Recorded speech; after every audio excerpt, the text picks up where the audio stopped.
Olá, ouvintes! Estamos aqui com o primeiro episódio do Pod Real para falar com alguns convidados sobre as relações entre o Brasil e o Líbano.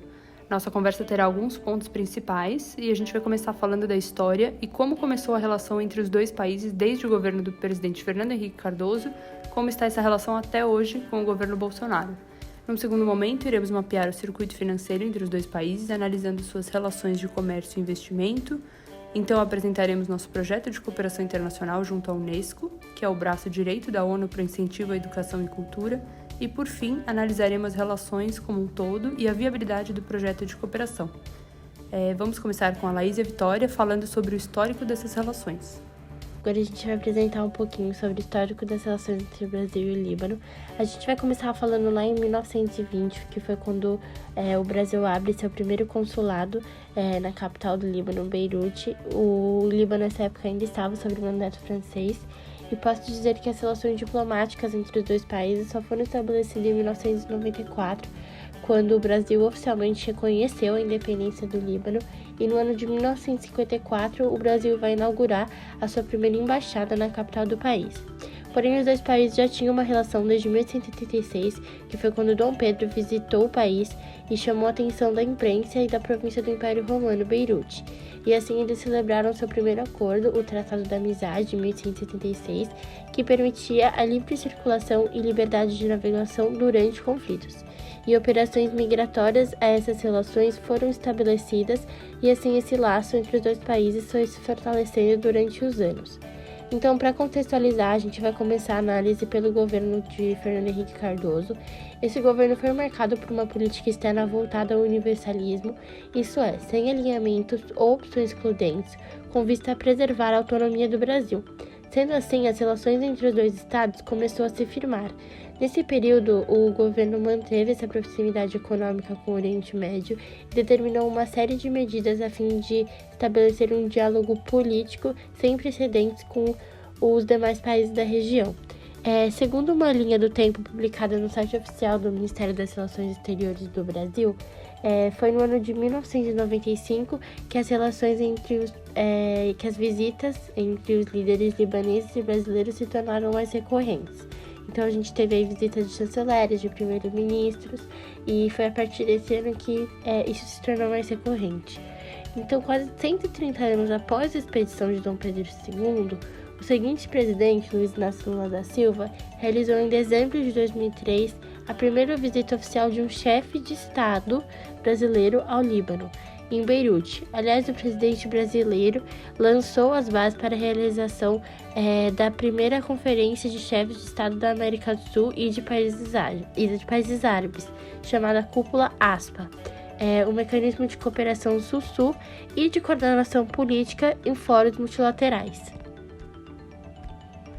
Bom, dando continuidade à fala da Vitória sobre a nossa análise, eu sou a Laís e eu vou introduzir o assunto com o governo da Dilma Rousseff, que teve início com grande otimismo advindo do farto crescimento econômico protagonizado durante o governo Lula.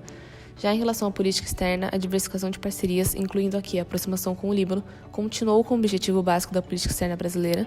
Entretanto, o Brasil deixou de ser tão atuante nas organizações internacionais, fazendo com que o governo Dilma não construísse vínculos consolidados com o Oriente Médio. Sendo assim, com Dilma, a política externa brasileira foi prejudicada por fatores internos e não teve adequado planejamento, tampouco apoio do governo. Michel Temer assume a presidência do Brasil em maio de 2016, diante do afastamento de Dilma Rousseff. O presidente, de origem libanesa, teve como premissa valorizar as relações do Líbano, e durante o governo Temer foram feitas diversas visitas ao Líbano para reforçar as relações diplomáticas entre os dois países, e uma das principais foi a visita do então ministro das Relações Exteriores, Aloysio Filho, acompanhado do embaixador do Brasil no Líbano, Jorge Kadri, em prol de uma missão de paz em conjunto com a UNIFIL, que são as forças internas das Nações Unidas no Líbano, onde a Força Tarefa Marítima FTM ajudou o Líbano a prevenir a entrada não autorizada de armas ou qualquer material relacionado por mar. E o Brasil também apoiou o país no aumento das próprias forças navais para controlar e proteger as águas territoriais. Desde então, o Brasil segue sua linha diplomática com o Líbano e agora introduzindo o nosso governo atual do Bolsonaro. Temos o exemplo do ex-presidente Temer ter sido convocado para chefiar uma missão de ajuda após a explosão que ocorreu em Beirute em 2020. E o Brasil se prontificou a levar ajuda ao Líbano, levando alimentos e outros insumos para a população afetada. Outra relação que é importante citar entre os dois países no governo de Bolsonaro é a continuação da operação da Unifil, onde o então vice-presidente da República, Mourão, visita a fragata União, capitania da FTM no Líbano, para que assim as operações continuassem em andamento. Agora, como uma crítica à nossa análise, quando a gente considera que o Brasil e o Líbano mantêm relações diplomáticas desde 1944, causa um espanto que, mesmo com a famosa viagem de Dom Pedro no Oriente Médio, até a chegada da presidência de um político de origem libanesa, Michel Temer, o Líbano tenha recebido apenas um chefe de Estado brasileiro em visita oficial, o então presidente Lula, em 2003. Obrigada, meninas. Agora vamos falar de comércio e economia com a Clara e o Lucas. Eu vou falar um pouco sobre o comércio e economia entre Brasil e Líbano. Para contextualizar as relações econômicas ao longo dos últimos 10 anos, o comércio bilateral entre Brasil e Líbano cresceu 17%, passando de 240 milhões para 283 milhões de dólares em 2017. Para mapear o fluxo do comércio entre os dois países, devemos voltar à crise do petróleo em 1973, onde o Estado e a elite empresariais brasileiras passaram a recorrer cada vez mais à Câmara de Comércio Árabe Brasileira, procurando orientação em assuntos diplomáticos e comerciais com os países árabes. O governo brasileiro queria reduzir o déficit na balança comercial entre o Brasil e o mundo árabe do petróleo. O Líbano foi o 77º parceiro comercial brasileiro, com participação de 0,1% no comércio exterior do Brasil em 2015. Desde então, os dois países trabalham para estreitar suas relações. No que tange à atividade econômica, em especial as relações comerciais, o intercâmbio Brasil-Líbano atualmente tem se mantido em níveis modestos e nitidamente assimétricos, com forte superávit a favor do Brasil. O comércio bilateral Brasil e Líbano foi de 150 milhões de dólares em 2020, sendo amplamente favorável ao Brasil. O comércio exterior do Líbano somou o equivalente de 19 bilhões e o déficit comercial de 14 bilhões de dólares. A balança comercial libanesa é, portanto, fortemente deficitária em função de suas especialidades em termos de área, população e recursos naturais. O Líbano é um país importador por excelência, o que gera oportunidades para as exportações brasileiras. A economia libanesa é fortemente ancorada nas atividades terciárias que respondem por aproximadamente 70% do PIB local. Assim, o comércio, juntamente com o setor financeiro, destaca-se na composição da matriz econômica, o que atesta a histórica tradição libanesa para negócios.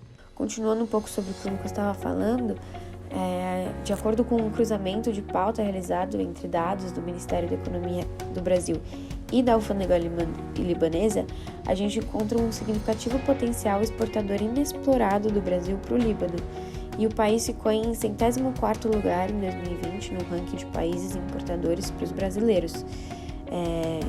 Isso acaba indicando que a abertura do referido mercado no Líbano pelos exportadores brasileiros, ele pode ser viável. E aí, quando a gente avalia as oportunidades para as exportações brasileiras no Líbano, a indústria de transformação e agropecuária, elas são bem dominantes. E aí a gente encontra a carne bovina como o principal produto exportado pelo Brasil no mercado libanês, né, com mais de 30% de participação, gerando quase 40 milhões de dólares. E isso acaba representando uma presença consolidada como principal fornecedor do Líbano, juntamente com outros produtos em destaque, que tem boa aceitação e uma evolução positiva no mercado libanês, como o café, a soja, o milho, alguns açúcares e o tabaco. Em 2021, a gente observa que o Brasil exportou para o Líbano 76 milhões de dólares e, em contrapartida, o Brasil ele importou apenas 8 milhões de dólares em produtos libaneses, dentre eles fertilizantes, óleos, produtos plásticos e bebidas alcoólicas. E, além disso, a gente vê que o Líbano ele passa por uma grave crise econômica e as iniciativas voltadas ao comércio internacional, elas podem ajudar o país. E aí, por esse motivo, que o governo brasileiro ele tem a expectativa, né, que o acordo de livre comércio entre o Mercosul e o Líbano ele seja concluído no ano de 2022. Obrigada, pessoal. E agora que analisamos os dados e entendemos quais as relações entre eles, vamos ver o que o Henrique tem para propor como projeto de cooperação internacional entre o Brasil e o Líbano e qual a organização que será o palco desse projeto. Então, com a comunidade libanesa no Brasil composta por cerca de 10 milhões de pessoas, entre imigrantes e descendentes, esse quadro é resultado de sucessivos fluxos migratórios, iniciados no século XIX e motivados por condições socioeconômicas diversas. Esse é o país de origem e o Brasil era visto como a terra de possibilidades e tolerância. Por isso, pensamos em um projeto junto com a Unesco, que é a Organização das Nações Unidas para a Educação, Ciência e Cultura, para trazer ao Brasil acesso à cultura libanesa, principalmente aos jovens e crianças que precisam mudar de seu país de origem ou para que não percam contato e vínculo com a cultura e língua de seus descendentes. Ambos os países são membros fundadores da Unesco, que é a organização com alta suprema solidariedade devido ao processo de tomada de decisão, que é para a maioria dos Estados-membros. Pensamos na criação da Escola Libanesa Brasileira para a comunidade, gerando inclusive emprego para os libaneses que vivem no Brasil para trabalhar nas escolas. O plano é que seja em horário extracurricular, trazendo matérias essenciais como história do país e aula de língua árabe para que esses jovens tenham contato com a língua e cultura do país. As escolas seriam em São Paulo, Rio de Janeiro, Minas Gerais, Pará e Goiás, que são os estados brasileiros que contabilizam o maior número de entradas de imigrantes no Brasil, libaneses e Brasil. Para o projeto, nos inspiramos na escola brasileira que já existe dentro do Centro Cultural Brasil-Líbano, que fica em Beirute e é a principal escola de português do Líbano. O objetivo principal desse projeto é a preservação da cultura, podendo assim colaborar para o aumento e fortalecimento das relações, tanto diplomáticas quanto econômicas entre os dois países. A Unesco acredita que todos têm o direito de aprender em sua própria língua e que é um meio muito importante para melhorar a aprendizagem. Seus resultados de desenvolvimento socioemocional, até porque, globalmente, 40% da população não tem acesso à educação em um idioma, fala ou entende. Sobre a viabilidade do projeto, desde 2010, o Fundo da Unesco beneficiou mais de 90 projetos de 51 países em desenvolvimento, com mais de 6 milhões de dólares. Essa ação é conhecida como Convenção de Projeção e Promoção da Diversidade das Expressões Culturais da Unesco, que foi adotada pela Conferência Geral da ONU em 2005 e ratificada pelo Brasil em 2007.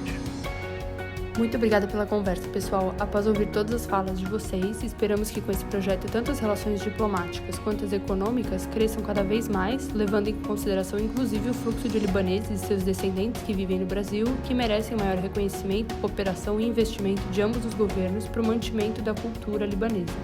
Com isso, finalizamos nosso Pod Real. Muito obrigada por escutarem.